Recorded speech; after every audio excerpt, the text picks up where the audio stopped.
Hello students, welcome to the YouTube channel Be Prepared for UGC NET. Don't forget to subscribe the channel and press the bell icon for latest videos update.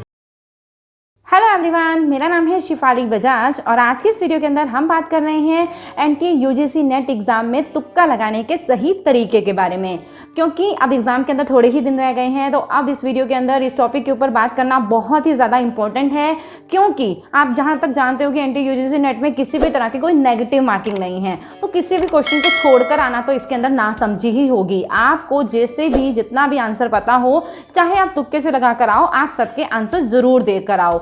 क्योंकि NTA UGC net का जो exam है उसका syllabus इतना vast है, उसके concept जो हैं वो इतने डीप हैं, हमें नहीं पता कि हम जहाँ से पढ़ रहे हैं, जिस भी जगह से पढ़ रहे हैं, क्या वो सफिशिएंट है या नहीं है, या जो करंट इवेंट वहाँ पर आ गया है हमने उसके बारे में नॉलेज रखी है या नहीं रखी है। ये चीज़ हमें नहीं पता कि वहाँ पर कुछ भी क्वेश्चन जो है वो आपसे पूछा जा सकता है। तो तुक्का लगाना यहाँ पर बहुत ज़्यादा ज़रूरी है। तो इस वीडियो के टॉपिक पर बात करने से पहले छोटा सा अपडेट अनअकैडमी की तरफ से आ रहा है। पहले हम उस अपडेट को कवर करते हैं, देन हम आते हैं अपने इस वीडियो के टॉपिक पर।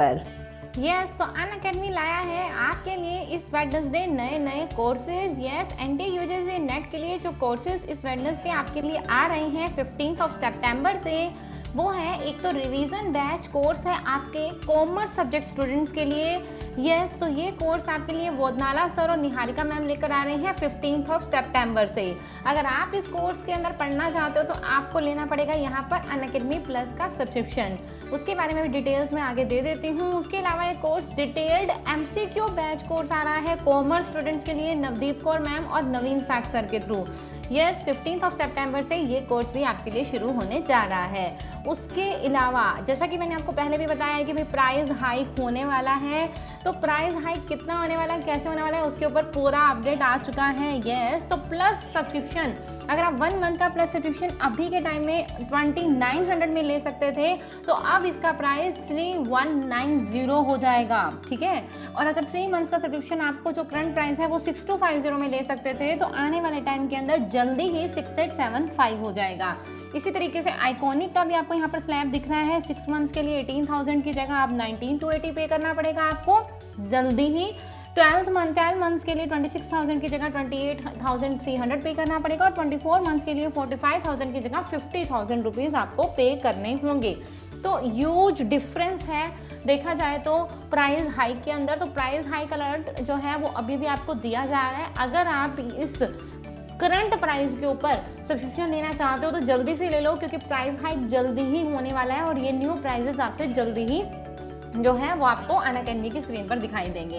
तो फ़ायदा उठाइए, आपको पहले पता चल चुका है। प्लस सब्सक्रिप्शन लेने का फ़ायदा क्या है, प्लस सब्सक्रिप्शन का प्रॉपर बेनिफिट, आप प्रॉपर शेड्यूल के थ्रू कोई भी लैंग्वेज बैरियर के बिना कहीं पर भी किसी भी टाइम पर अपने एजुकेटर से इंटरेक्ट कर सकते हो, पढ़ सकते हो, कोई डाउट क्लियर करना चाहते हो डाउट क्लियर कर सकते हो, आंसर कर सकते हो लाइव पोल्स का, और इसी के साथ आपको live test, quizzes, detailed report और एनालिसिस आपको तैयार करके दिया जाएगा, और पीडीएफ और स्टडी मटेरियल भी आपको मिल जाएगा। बट रेफरल कोड ज़रूर यूज़ करना जब भी आप सब्सक्रिप्शन लेते हो, चाहे आप प्लस सब्सक्रिप्शन लेते हो, चाहे आप आइकॉनिक सब्सक्रिप्शन लेते हो, 10% का सीधा डिस्काउंट आपको मिल जाएगा मेरे इस रेफरल कोड के थ्रू। रेफरल कोड क्या है, SHAFALI शिफाली NTA। तो अब हम बात करते हैं तुक्का लगाने का सही तरीका। देखिए, तुक्का लगाने का सही तरीका जहाँ तक अभी तक स्टडीज़ हो चुकी हैं वो सब यही कहते हैं स्टडीज़ के अंदर कि जो एग्जामिनर है वो एग्ज़ाम जो है कुछ इस तरीके से तैयार करता है कि A और D ऑप्शंस के आंसर जो हैं वो सबसे कम रहते हैं। बट ये मैं अपने एक्सपीरियंस से और अपनी पूरी स्टडी करते हुए देन आपके सामने ये रिजल्ट रख रही हूँ कि एनटीए यूजीसी नेट एग्जाम के अंदर डी ऑप्शन का आंसर बहुत ही रेयर होता है, ठीक है। डी ऑप्शन का आंसर जो है बहुत ही रेयर होता है। तो ऐसा नहीं है कि अगर आपको आंसर डी लग रहा है तब आप तुक्का लगा के कहीं और लगाया हो, ऐसा नहीं करना है। तुक्का आपको वही लगाना है जिस क्वेश्चन का आंसर आपको बिल्कुल भी ना आता हो, ठीक है, बिल्कुल भी ना आता हो। अगर आप क्वेश्चन को समझ रहे हो, सही ढंग से बता पा रहे हो, तो yes you can do it, you can answer D C B, जो मर्जी आंसर आप लगाइए जो आपको अगर सही लग रहा है। क्योंकि तुक्का लगाने का जो ये सही तरीका मैं आपको बताने वाली हूँ वो भी कहीं हद तक 60 to 70% ही सही रहता है।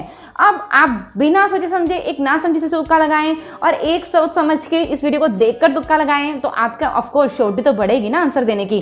तो यस, एनटीए यूजीसी नेट के इतिहास में, हिस्ट्री में जो भी मैंने पेपर्स देखे हैं, आराम से मैंने आपके 10 क्वेश्चंस पेपर को अच्छे से स्टडी किया है कि कौन से ऑप्शंस के आंसर ज़्यादा आ रहे हैं, तो डी ऑप्शन जो है वो बहुत ज़्यादा रेयर आ रहा है। ठीक है, 50 क्वेश्चंस होते हैं हमारे पेपर 1 के अंदर, पेपर 1 ही मैंने स्टडी किया है। ठीक है, पेपर 2 के अंदर भी ये चीज़ अप्लाई हो सकती है।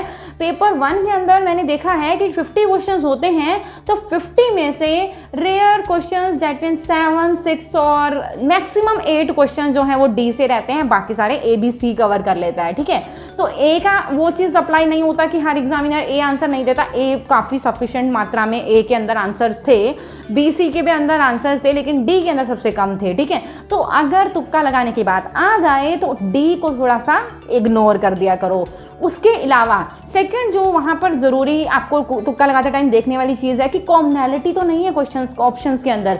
कॉमनैलिटी मीन्स अगर आपको क्वेश्चंस के जो ऑप्शंस है वो काफ़ी जो है कॉमन सी दे दिए हैं, दोनों एक जैसे दिख रहे हैं, या दोनों के आंसर्स जो है वो लगभग एक जैसे ही हैं, तो अब आप किस में जाओ? वो एग्जामिनर क्यों करता है? वो एग्जामिनर हमेशा से इसीलिए करता है कि आप जो है वो कंफ्यूज हो जाओ। ठीक है, अब आप बात करें डीआई की, डीआई में भी कई बार ऑप्शन जो है वो बहुत पास हो जाते हैं।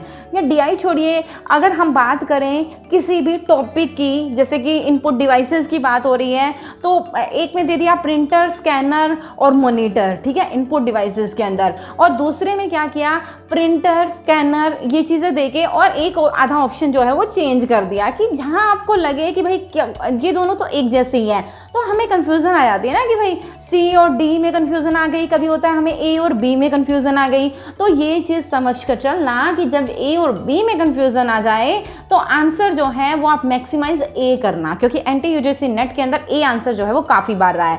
और अगर सी और डी में कन्फ्यूज़न आ जाए तो मैक्सिमम आंसर आप सी लगाना। ठीक है, बी और सी में कन्फ्यूज़न आ जाए तब भी सी लगाना आंसर, क्योंकि मोस्ट ऑफ द चांसेस यही रहता है एंटी यूजीसी नेट में कि सी आंसर और ए आंसर ठीक रहते हैं। बाकी बी के भी काफ़ी सफिशिएंट मात्रा में आंसर सही होते हैं, लेकिन डी सबसे रेयर रहा है। तो इस तरीके से आप समझ गए होंगे मे बी आपको मैं क्या समझाने की कोशिश कर रही हूँ। उसी तरीके से आप चलिए, कॉमनैलिटी आ जाए, कन्फ्यूज़न आ जाए तो डी को इग्नोर कर देना, और हो सके तो अगर बी और सी के अंदर या बी और ए के अंदर कन्फ्यूज़न चल रही है तो बी को भी थोड़ा इग्नोर कर देना। ए और सी में से आप आंसर जो है वो इस तरीके से लगा सकते हो, डिपेंड करता है कि कन्फ्यूज़न कौन से दो ऑप्शंस के अंदर आ रही है। ठीक है, तो होप सो आपके वीडियो काम आएगी और इन तरीकों को ज़रूर अप्लाई करना, हो सकता है आपके काम आ जाए। और नेगेटिव मार्किंग नहीं है तो ये आपके लिए एक प्लस पॉइंट है। यहाँ पर आप जितना भी आंसर यहाँ गलत करते हो सही करते हो तो आपका सही हो गया तो वो बोनस पॉइंट है, गलत हो जाए तो आपको कोई वहाँ पर नुकसान नहीं है। अगर आप आंसर दे के ही नहीं आ रहे थे, गलत करके आ रहे हो, एक ही बराबर है आपके लिए। ठीक है, तो चलिए पेपर की तैयारी करिए फटाफट से, और जहाँ पर तैयारी ना हो तो वहाँ पर ये तरीके अप्लाई कीजिए। तो होप सो वीडियो पसंद आई होगी। वीडियो पसंद आई तो लाइक जरूर कर देना, चैनल को सब्सक्राइब नहीं तो चैनल को सब्सक्राइब कर लेना और बेल आइकन को प्रेस कर देना ताकि लेटेस्ट वीडियोस अपडेट आपको मिलते रहें। Okay students, bye bye, take care, have a nice day.